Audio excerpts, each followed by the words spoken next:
और अब बात उत्तराखंड 24 में सबसे पहले बात करेंगे कैबिनेट बैठक की। चूंकि देहरादून में धामी कैबिनेट की बैठक सचिवालय में सीएम धामी की अध्यक्षता में ये बैठक थोड़ी ही देर में शुरू होगी और इस बैठक की अध्यक्षता खुद सीएम धामी करने वाले हैं।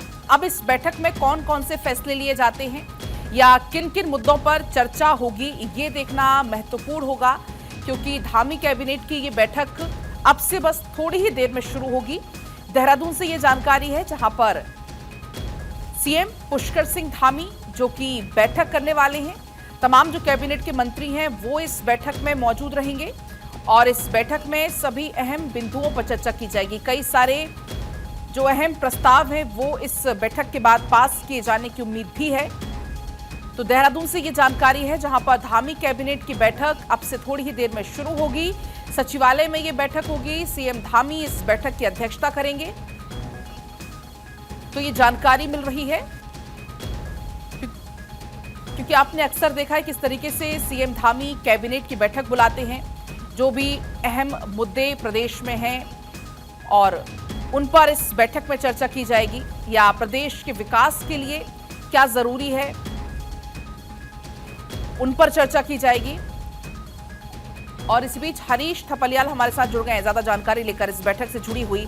हरीश, ये बैठक कितनी देर में शुरू होगी और कौन कौन से खास मुद्दे इस बैठक में आज रहने वाले हैं?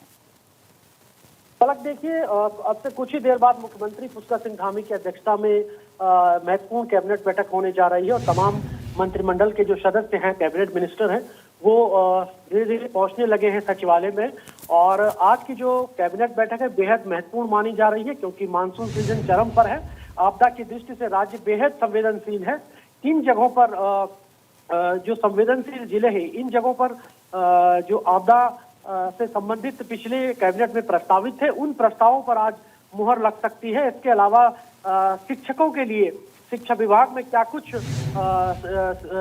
जो जिन विद्यालयों में से छात्रों की संख्या कम हो रही है, उन विद्यालयों को लेकर के भी प्रस्ताव आज आ सकते हैं। वहीं जो लोक निर्माण विभाग है, लोक निर्माण विभाग के प्रस्तावों पर भी आज चर्चा हो सकती है। साथ ही साथ चारधाम यात्रा में जो रोड सेफ्टी के प्रस्ताव है, उस पर भी आज चर्चा हो सकती है। तो कह सकते हैं कि आज की जो कैबिनेट बैठक है बेहद महत्वपूर्ण है और अब से कुछ ही देर बाद यानी कि 11 बजे कैबिनेट बैठक शुरू हो जाएगी। जी, तो इस बैठक का जो मुख्य एजेंडा है वो आपने जिक्र भी किया, क्या ऐसे में चाहे वो किसान हो या महिलाएं हो, इनसे जुड़े हुए भी कोई मुद्दे शामिल हो सकते हैं क्या? क्योंकि हर बैठक में पर्यटन का एक खास मुद्दा तो हरीश होता ही होता है। जी बिल्कुल, देखिए, इस कैबिनेट बैठक में जो सबसे महत्वपूर्ण है शिक्षा, स्वास्थ्य और पर्यटन।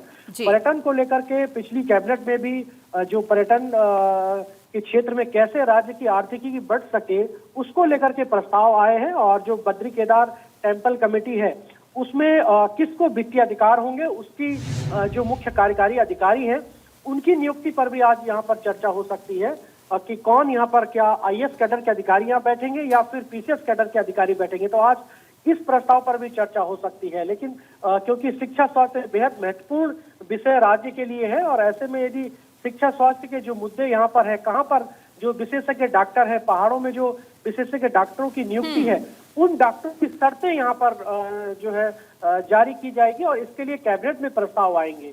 तो कह सकते हैं कि शिक्षा, स्वास्थ्य और जो पर्यटन है, इंतजार हरीश थोड़ा करना होगा, क्या कुछ और छनकर इस बैठक के बाद निकलकर बाहर आता है वो देखना होगा।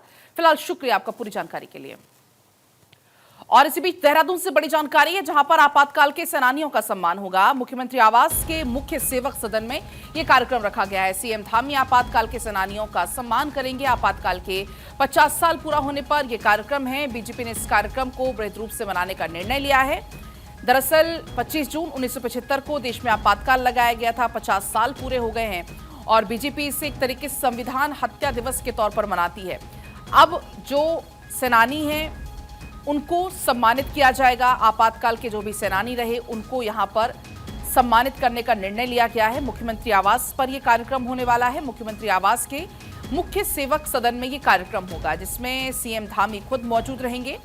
सीएम धामी ही आपातकाल के सेनानियों को सम्मानित करने वाले हैं, क्योंकि आपातकाल के पूरे 50 साल हो गए हैं और पूरे 50 साल होने पर खासतौर पर कई सारे कार्यक्रम अलग अलग राज्यों में भी चूंकि हो रहे हैं।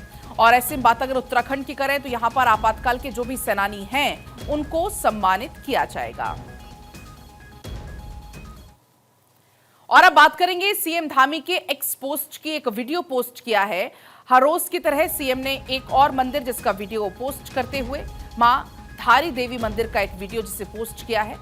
दरअसल ये मंदिर जनपद पौड़ी गढ़वाल में स्थित मां धारी देवी का है, जहां श्रद्धा और शक्ति का जिसे अद्वितीय प्रतीक माना जाता है। मान्यता है कि मां धारी देवी उत्तराखंड के 4 धामों की रक्षा करती हैं और भक्तों को संकटों से मुक्ति, सुख, समृद्धि और आत्मिक शांति प्रदान करती हैं।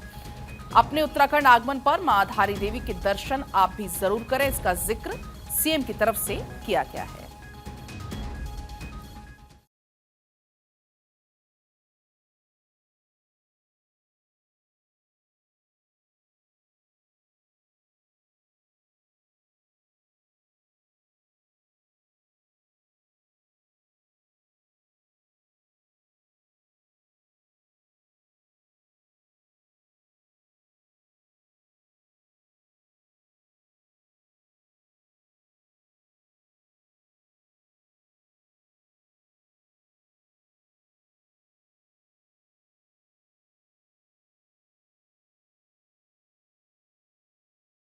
और अब आगे बढ़ेंगे, बात करेंगे उत्तराखंड में मौसम की। दरअसल हल्द्वानी में तेज बारिश का कहर देखने को मिला है। तेज बारिश के चलते नहर में एक कार बह गई, जिसमें एक बच्चे समेत कुल 4 लोगों की मौत हो गई है। कार में सवार कुल 7 लोग थे। 3 का इलाज अस्पताल में जारी है, लेकिन लगातार पहाड़ों पर तेज बारिश हो रही है। एक तरफ आपने देखी थी अभी जम्मू की तस्वीरें, वहां पर तवी नदी में कैसे बाढ़ आ गई है, लोग वहां पर फंसे हुए हैं।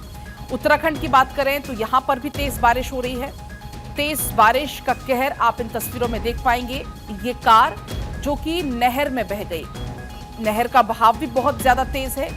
इस कार में कुल जानकारी है कि कुल 7 लोग सवार थे। 4 की तो मौत हो गई है, इसमें एक बच्चा भी शामिल है, और 3 लोग जिनको अस्पताल में तत्काल भर्ती करा दिया। लेकिन तेज बारिश का कहर यहां पर देखने को मिला है। स्थानीय लोग यहां पर इकट्ठा हो गए, पुलिस प्रशासन को सूचित किया गया और इसके बाद इस कार को वहां से निकाला गया। जो घायल है उनको अस्पताल पहुंचाया गया। ये तस्वीरें हैं। कुल 7 लोग सवार थे, ये जानकारी। हालांकि ये लोग कहां के रहने वाले थे, उत्तराखंड के ही रहने वाले थे या कहीं बाहर से आए हुए थे घूमने के लिए, ये अभी जानकारी स्पष्ट नहीं है। जानकारी जुटाई जा रही है। हल्द्वानी की तस्वीरें जहां पर तेज बारिश का कहर देखने को मिला।